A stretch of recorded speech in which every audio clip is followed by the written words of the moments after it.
이제 오늘은 요한복음 8장을 중심으로 하나님의 말씀을 볼 것인데, 이 8장은 예수님께서 사람들에게 성전에서 가르치실 때 한 여인이 서기관과 바리새인들에게 잡혀오는 그런 장면이거든요.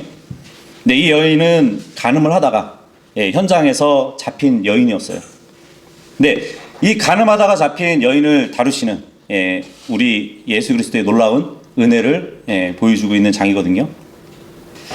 본문 1절에서 우리가 4절까지 한번 읽어볼게요. 시작. 예수님께서 올리브산으로 가셨더라. 그리고 아침에 일찍 그분께서 성전으로 다시 나와오셨으니 모든 백성이 그분께 왔더라. 그리고 그분께서 앉으셔서 그들을 가르치셨더라. 그러자 서기관들과 바리새파 사람들이 이 간음 중에 잡힌 여자를 그분께 데려왔더라. 그리고 그들이 한가운데 그녀를 세워두었을 때 그들이 그분께 이같이 말씀드리니라. 스승이여, 이 여자는 간음하다가 바로 그 현장에서 잡혔나이다. 우리가 지금 이 구절을 읽어봤는데, 이 구절을 보니까 종교와 예수 그리스도의 분명한 차이점을 볼 수 있어요. 이 당시에 이스라엘 종교 지도자들은 간음하다가 잡힌 이 여자에 대해서 아무것도 염려해 주지 않고 있는 것이에요. 하지만 예수님은 자신의 백성들을 염려해 주셨고, 또 사람들 사이에 거하시면서 그들을 가르치는 그 중에 계셨거든요. 그래서 종교와 예수 그리스도의 분명한 차이점을 우리가 본문에서 볼 수 있는데, 예수님은 사람들에게 진리를 가르치시는 그 중에 바리새인들은 이 간음한 여자를 데리고 와서 사람들이 보는 공개적인 그 자리에서 그녀의 죄를 부각시키고 있는 것이에요. 이것이 바로 종교예요. 그러니까 종교라는 것은 그 종교의 영향력 아래에서 사람들을 압제합니다. 근데 예수 그리스도께서는 죄에게서 사로잡힌 그 사람들을 자유롭게 해주시려고 이 세상에 오셨던 것이에요. 그 차이가 있는 것이죠. 그리고 종교라는 것은 죄에 대한 진정한 용서, 아니면은 자유 없이 사람을 계속 죄 아래 붙잡아 두거든요. 왜냐하면은 그렇게 해야 그들을 사로잡아 두고 계속해서 그 영향력 아래에서 둔 다음에 영향력을 끼치고 통제할 수 있기 때문이에요. 근데 이것이 바로 이 세상의 그 어떤 종교도 그리스도께서 이루신 그 대속 사역을 전파하지 않는 이유예요.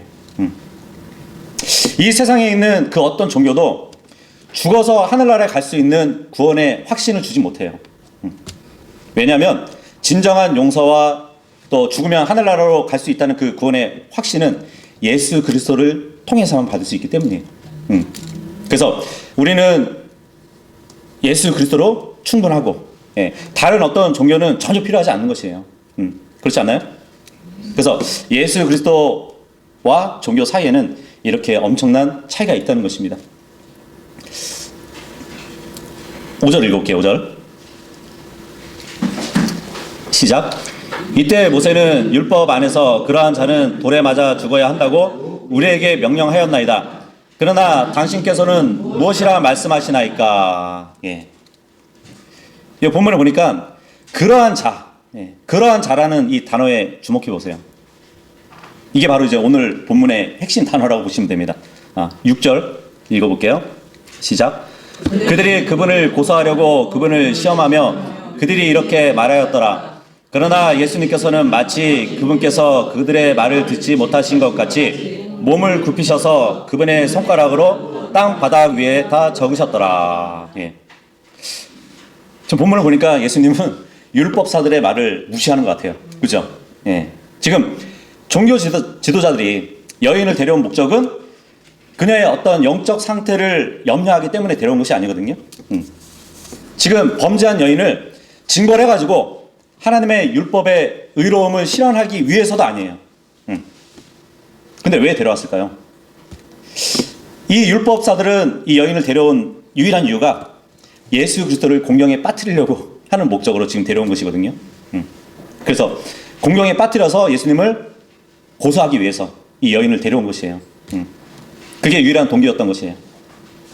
다시 5절을 보면, 이때 모세는 율법 안에서 그러한 자를 돌에 맞아 죽어야 한다고 우리에게 명령하였나이다. 그러나 당신께서는 무엇라 말씀하시나이까 그러잖아요. 그러니까 율법사들이 이 여자를 데려온 의도는 예수님과 모세의 율법이 서로 모순을 일으키고 있다. 그것을 입증하기 위해서 데려온 거란 말이에요. 계속해서 7절 읽어볼게요. 시작. 그런 이유로 그들이 그분께 여쭈기를 계속하였는데 그분께서 자기 몸을 일으켜 세우시고 그들에게 말씀하시기를 너희 가운데 죄 없는 자 그가 먼저 돌을 그녀에게 던지라 하셨느니라. 예.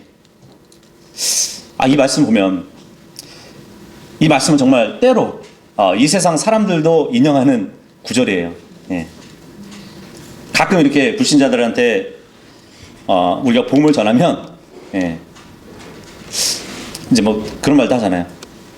너희가 판단을 받지 않기 위해서는 판단하지 말라고 그랬지 않냐고 성경에. 왜 나를 죄인이라고 얘기하냐고. 그죠? 근데 지금 이 말씀도 죄 없는 자가 먼저 돌을 던지라 이 말도 불신자들이 써먹는 구절이기도 합니다. 가끔 이 불신자들의 성경 지식에 놀랍기도 해요. 이렇게 써먹는 거 보면은. 아마 우리 주위에도 믿지 않는 사람들이 성경을 이렇게 인용하는 그런 모습을 볼 수 있을 것이에요. 지금 예수님을 믿지 않는 사람들은 자신들의 행위가 악하기 때문에 빛보다 어둠을 더 사랑하는 것이 말씀에 기록되어 있는 것처럼 말씀은 알지 못하면서 그들이 죄인이라고 우리가 지적을 하잖아요. 그러면은 너희 가운데 죄 없는 자가 나에게 돌을 던지라고 그렇게 알고 있는 경우가 있다는 것이에요. 아마도 마귀가 이 세상 사람들에게도 자신들의 죄를 정당하게 하기 위해서 이렇게 가르쳐주고 있는 것 같아요. 그렇지 않나요? 성경을 진지하게 읽어본 적도 없고 또 교회에 다니지도 않고 성경 공부를 한 적도 없으면서 자신들의 죄를 정당하게 하는 것처럼 보이는 그 구절을 이 불신자들이 알고 있다니까요. 예, 굉장히 놀라운 것이에요. 8절에서 11절까지 읽어보도록 하겠습니다. 시작. 그러고는 다시 그분께서 몸을 굽히신 후에 땅바닥 위에다 적으셨더라. 그러자 그것을 들은 자들은 그들 자신의 양심을 위하여 가책을 받아 가장 나이가 많은 자들로부터 시작하여 심지어 가장 막내까지 한 명씩 빠져나갔더라. 그러자 예수님께서 홀로 남으셨고 그 여자는 한가운데 서 있더라.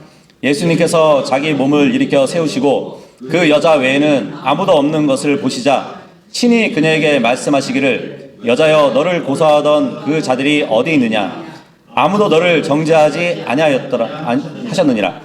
그녀가 말씀드리기를 주여 아무도 없나이다 하였더라. 이에 예수님께서 그녀에게 말씀하시기를 나도 너를 정죄하지 아니하노라 가라 그리고 더는 죄를 짓지 말라 하셨느니라. 요한복음 8장 1절에서 지금 11절까지 우리가 읽어봤는데 수많은 죄인들이 자신들의 죄를 정당하게 하는 그 수단으로 사용해 왔던 문맥이에요. 지금 바리새인들은 예수님께서 하나님의 율법을 따라서 법을 집행해 보라고 지금 도전을 하고 있습니다. 그러니까 하나님의 율법은 재판을 하기 위해서는 그냥 이렇게 재판하면 안 되거든요, 사실. 하나님의 율법은 재판을 하기 위해서는 두세 사람의 일치된 증언을 가진 사람들이 필요하다고 말씀하고 있거든요. 그러니까 율법에 따른 정당한 재판을 하려면은 두세 명의 증인이 필요했어요. 근데 지금 그러한 증인도 없이 예수님한테 어떻게 할 거냐고 한번 법을 집행해 보라고 지금 얘기를 하고 있는 것이에요. 신명기 17장 6절 보시면 그런 말씀이 있어요. 죽어 마땅한 자는 두 증인이나 세 증인의 입으로 사형에 처할지니라. 그러나 증인 한 명의 입으로는 그를 사형에 처하지 말지니라. 이 말씀을 하고 있습니다. 그리고 신명기 19장 15절에도 보면 어떤 죄악으로 인해서나 어떤 죄로 인해서나 그가 지은 어떤 죄에 있어서도 한 사람을 대적하여 한 명의 증인만 일어나지 말지니라 그래요. 두 증인의 입이나 세 증인의 입으로 그 사안이 확실시 되리라. 그러니까 증인도 한 증인도 안 된대요. 두 증인이나 세 증인이 있어야 되는 것이에요. 근데 지금 본문을 보니까 예수님께서 여자에게 너를 고소하던 그 자들이 어디 있냐 물어보시잖아요. 그러니까 재판을 위해서는 두세 명이 있어야 되는데 지금 단 한 명도 없는 것이에요. 예, 그죠? 그러니까 증인 없이 이 여인에 대한 재판을 진행하면 그것 또한 하나님의 율법을 범하는 것이 되거든요. 그러니까 하나님의 율법에 따르면 예수님께서는 이 여자를 재판할 수 없었던 것이에요. 예. 물론 이제 예수님이 간음을 허용하신 게 아니에요. 주님께서는 아무런 근거 없이 간음을 처벌하지 않으시고 또 여자를 용서하신 게 아니에요. 예수님께서는 하나님의 율법을 문자 그대로 지키셨던 것이에요. 너를 고소한 자가 어딨냐고. 근데 없어요. 그러면 재판을 할 수 없는 것이거든요. 보니까 죄가 있는 자들이 먼저 돌을 들라 하니까 아무도 없잖아요. 그러면서 나이가 가장 많은 자들로부터 나이가 가장 어린 자들 순서로 이렇게 나가는 건 보세요.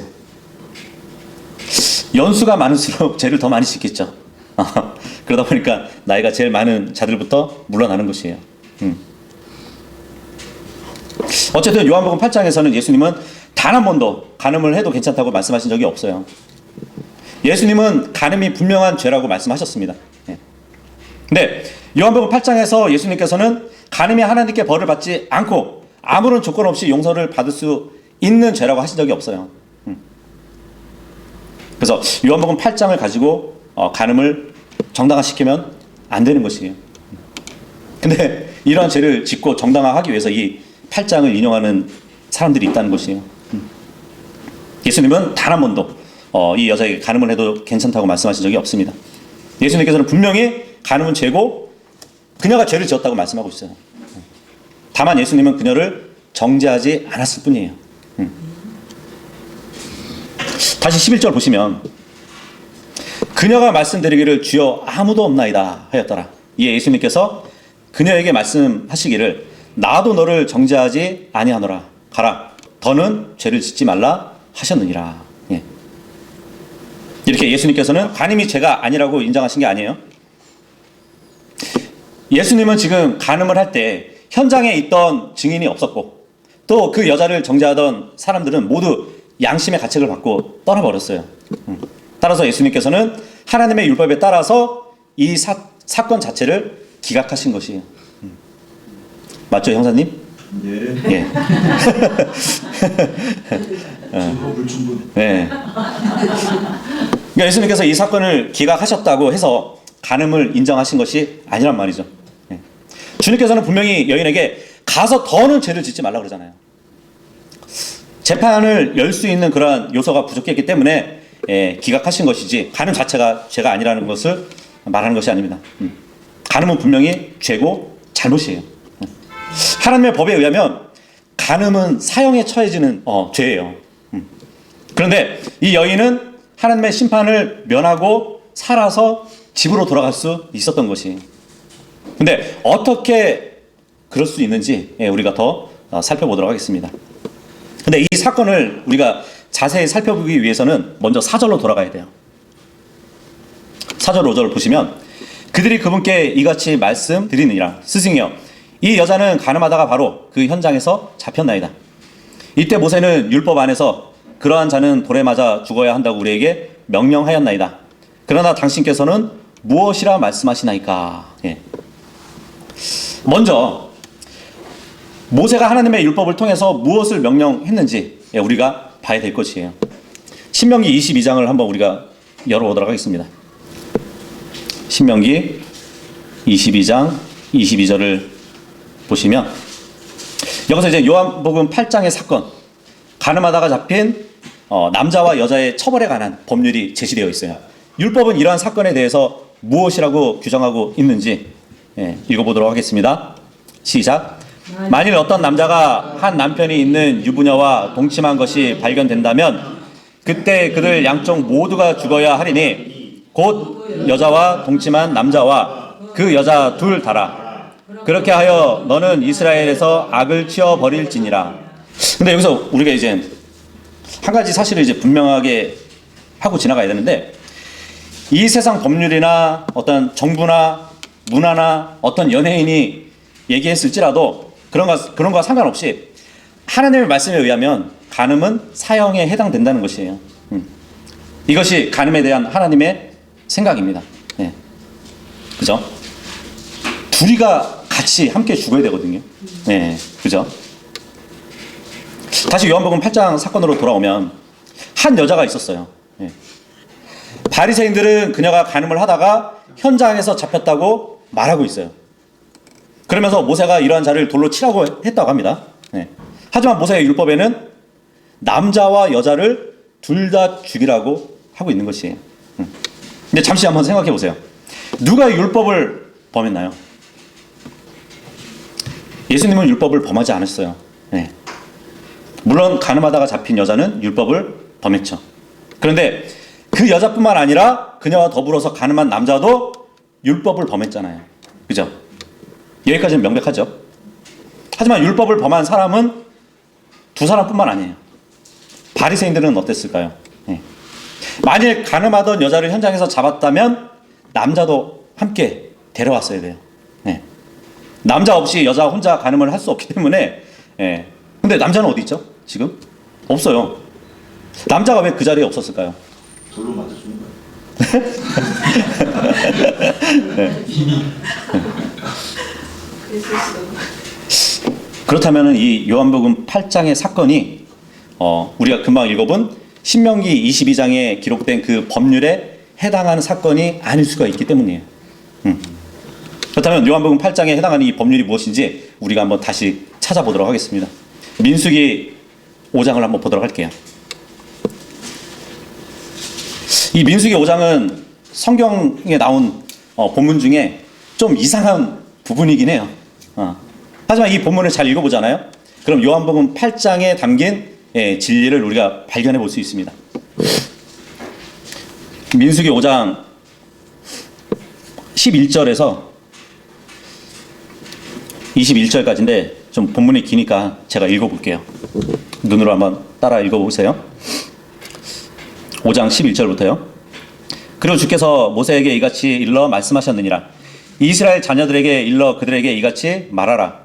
만일 어떤 남자의 아내가 탈선하여 그를 거슬러 범법을 저지르고 어떤 남자가 그녀와 육신적으로 동침하였는데 그것이 그녀의 남편의 두 눈에 감추어지고 비밀에 붙여져서 그녀가 더럽혀졌는데 그녀를 대적하여 증인이 전혀 없고 그녀가 그런 식으로 붙잡히지도 아니하였는데 질투의 영이 그 위에 임하여 그가 자기 아내를 질투하고 그녀가 더럽혀진 경우 또는 질투의 영이 그녀의 위에 임하여 그가 자기 아내를 질투하는데 그녀가 더럽혀지지 않은 경우 그때 그 남자는 자기 아내를 제사장에게로 데려갈지니 그는 그녀를 위하여 그녀의 재물 곧 보리로 된 굵은 가루 1에파의 10분의 1을 가져갈지니라. 그는 그것 위에 기름을 따라 붓지 말고 그 위에 유향도 두지 말지니라. 이는 그것이 질투의 재물이요 제약의 기억을 불러일으키는 회고의 재물이기 때문이라.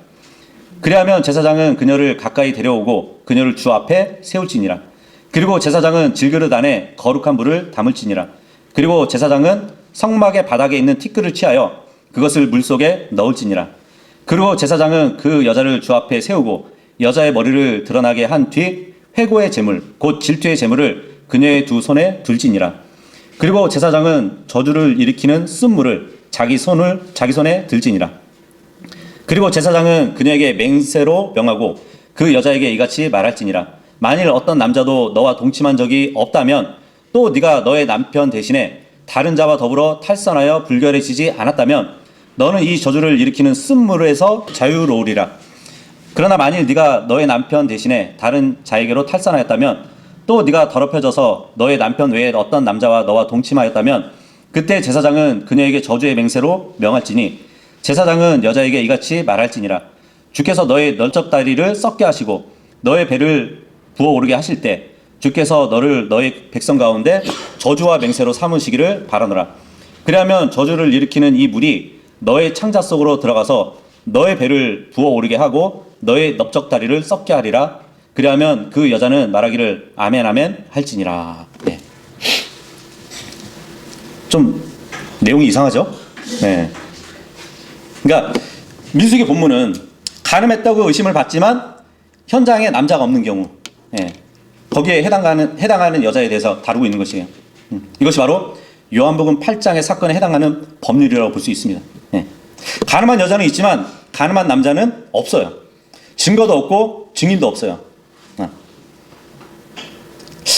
복음서를 보면 이 바리새인들은 예수님을 고소하려고 함정을 늘 팠던 거 아시죠? 네. 근데 항상 이 바리새인들이 빠지는 것을 볼 수 있어요. 오히려 자신들이 예수님을 잡으려고 덫을 놓지만 그 덫에 걸리는 것은 언제나 자신들이었던 것이에요. 이렇게 간음을 한 것으로 추정되는 여자가 있는데 상간남이 함께 있지 않을 때 어떻게 해야 하는지 지금 율법에 따르면은 그 여자를 주님 앞으로 데려와야 된대요. 그죠? 그 여자를 여호와 하나님 앞으로 데려와서 제사장은 성전 안에 있는 그 주님 앞으로 데려와서 그녀의 범죄 사실을 입증해 달라고 간구를 해야 된다고 기록이 되어 있단 말이에요. 근데 지금 바리새인들은 어떻게 했죠? 남자는 잡지 못했어요. 여자만 데리고 와서 주님 앞에 딱 던져놓고 율법에 어떻게 되어 있냐고 이렇게 물었던 것이에요. 예수님한테. 근데 그들은 율법을 제대로 알지 못했던 것이에요. 근데 놀라운 게 뭐냐면 율법을 몰랐지만 지금 이 여자를 여호와 하나님 앞으로 데리고 나왔다는 얘기예요. 예수님은 여호와 하나님이세요. 그죠? 네. 민수기 5장 우리가 읽어봤는데 16절하고 17절을 다시 보시면 그리하면 제사장은 그녀를 가까이 데려오고 그녀를 주 앞에 세울지니라. 그리고 제사장은 질그릇 안에 거룩한 물을 담을지니라. 그리고 제사장은 성막의 바닥에 있는 티끌을 취하여 그것을 물속에 넣을지니라. 예. 성막 바닥에 있는 티끌을 취해가지고 질그릇 물속에 딱 넣어야 된대요. 요한복음 8장에 보니까 예수님께서 몸을 구부리고 손가락으로 땅에 무엇을 적으셨는지 모르겠어요. 네, 여러 논쟁이 있죠. 뭐 이것을 적었을 것이다. 이것을 적었을 것이다. 예, 그런 논쟁은 많은데 만일 그것이 뭐 주님이 무엇을 적었는지가 중요하다면 아마 성경에 기록해 주셨을 것이에요. 그죠? 근데 요한복음 8장에서 주님께서 땅에 무엇이라고 적었는지 알 수도 없고 사실 알 필요도 없어요.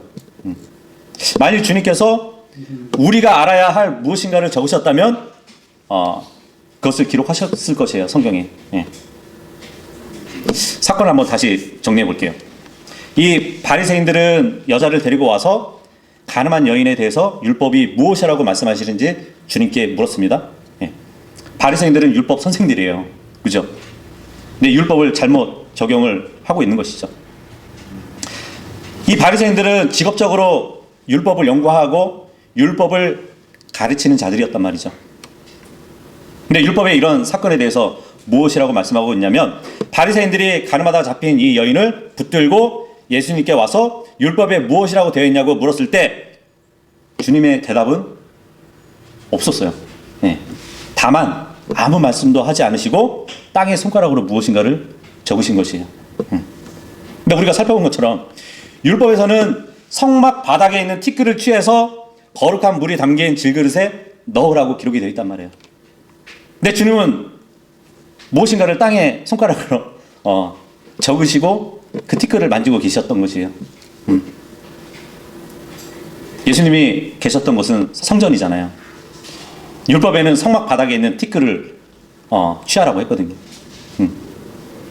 아마 주님께서 성경 구절을 이렇게 적으셨다면 민수기 5장 17절을 적지 않으셨을까. 예.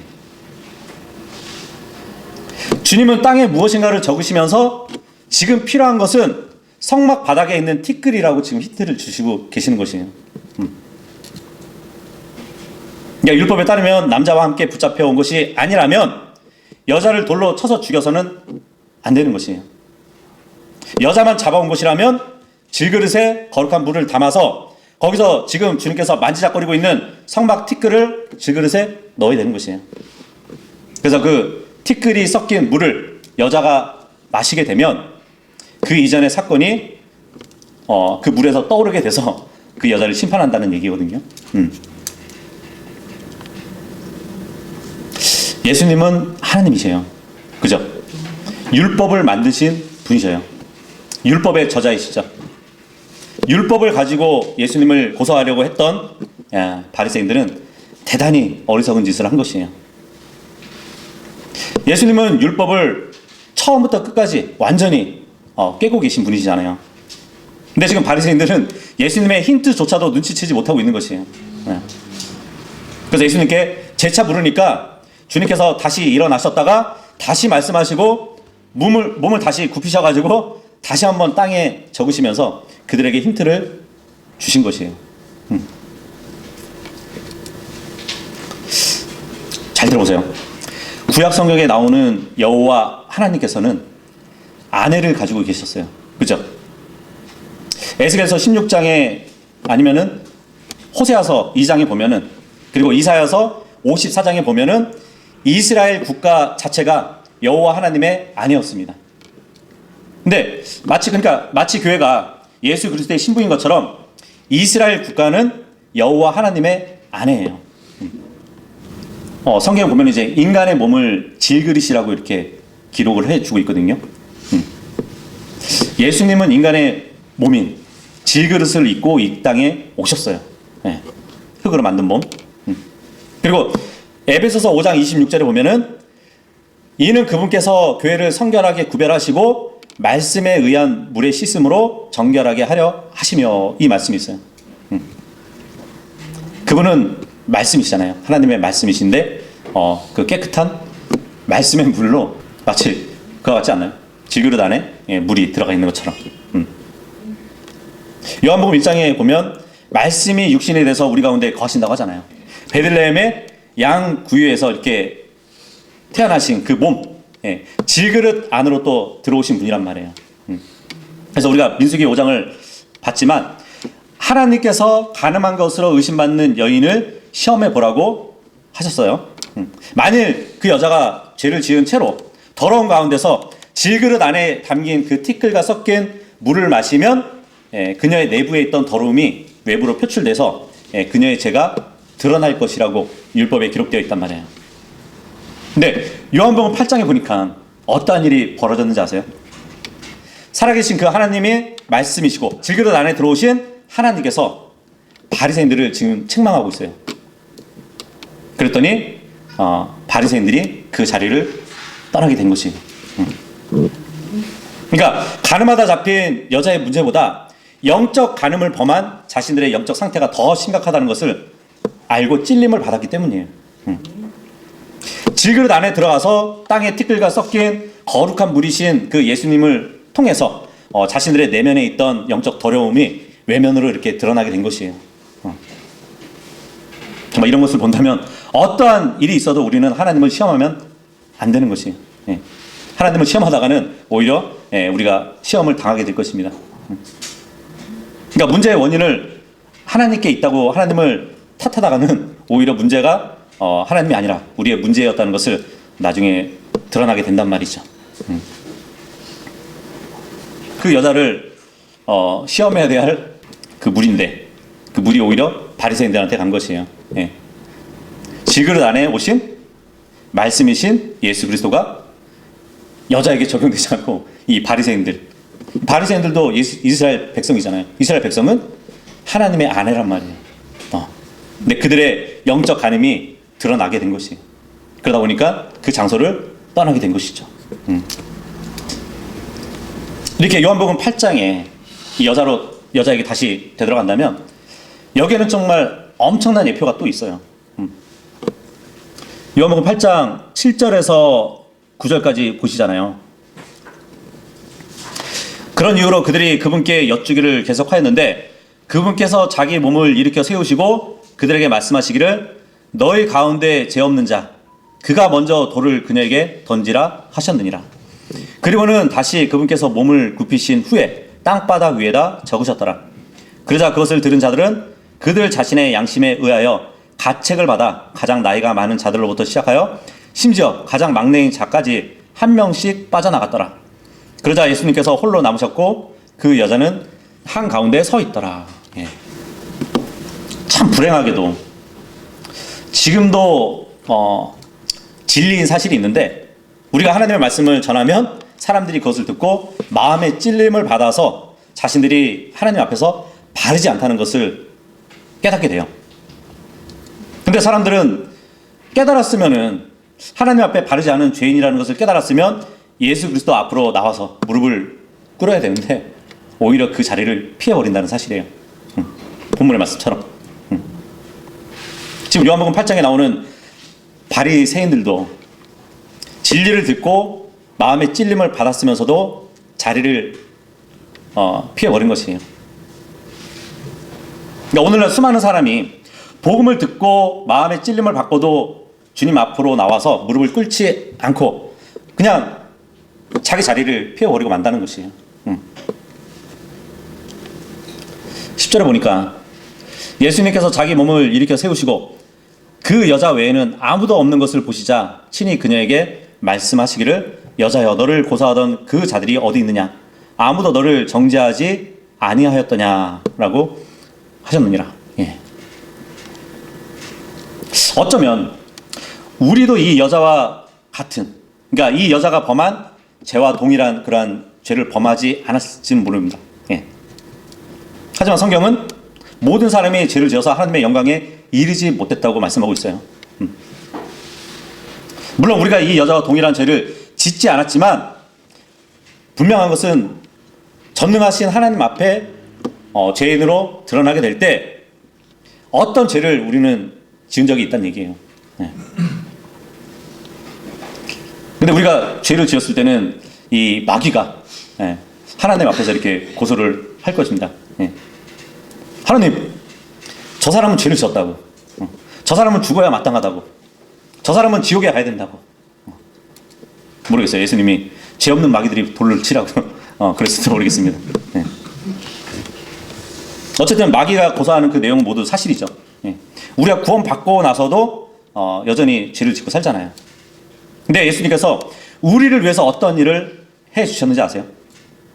하늘의 모든 영광을 버리시고 이 세상에 오셔서 보잘것없는 그 양 구위에서 태어나셔가지고 침례인 요한한테 침례를 받으시고 나귀를 타고 예루살렘으로 들어가셨고 겟세마네에서 나의 뜻대로 마시고 아버지의 뜻대로 해달라고 간구하셨던 분이에요.